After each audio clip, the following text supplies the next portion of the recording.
Here's a really close diving catch, and the key here is, does the receiver have control of the ball throughout the entire process of the catch?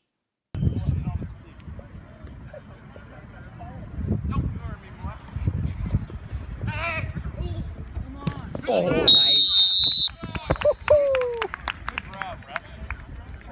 All right, the receiver's clearly in bounds, so the key here is, does he get control of the ball, and does he maintain that control through the process of going to the ground and hitting the ground? So we'll go frame by frame. I want you to watch, first of all, he catches the ball. So that's step one. Before the ball hits the ground, he's got possession of the ball right here as he catches it. He continues going as you play it, and you see his hand is underneath the football. So that's really key there. His fingers and his hand are under the football, and I want you to watch his hand position on the ball as the play continues and he goes through. And I'll go frame by frame so you can see. His hand position on the ball is not moving. So the football itself and his hand, it hits the ground, but the ground does not jar the football loose. He has it continuously pressed against his chest with the hand, and because it's a video being played, there's a little bit of blur to it. So it might make it look in this clip that the ball is jarred loose, but you can see based on his hand position that the ball is actually pinned to his chest and not moving relative to his control. He has control of the football through this entire process. He establishes possession there, and he gets control by pinning the ball to his chest with his hand.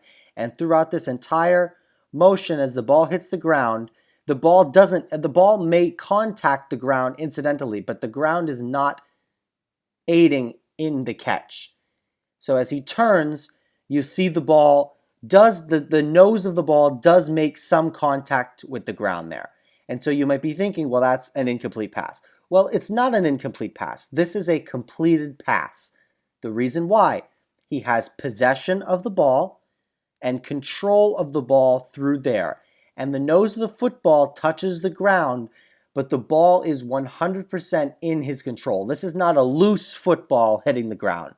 He has possession of the ball pinned to his chest, and if you watch, and I'll play it back and forth a couple of times, the football itself is not moving relative to his body. He has control of this football as he contacts the ground. So he turns up to turn over and indicate that he still has possession of the ball, but he doesn't lose possession as the nose of the football scrapes the ground on the way by, and the ground is not aiding in his gathering of possession because he's already established possession and control, and he maintains that throughout the entire process of the catch. So this is a great call. It's a completed pass.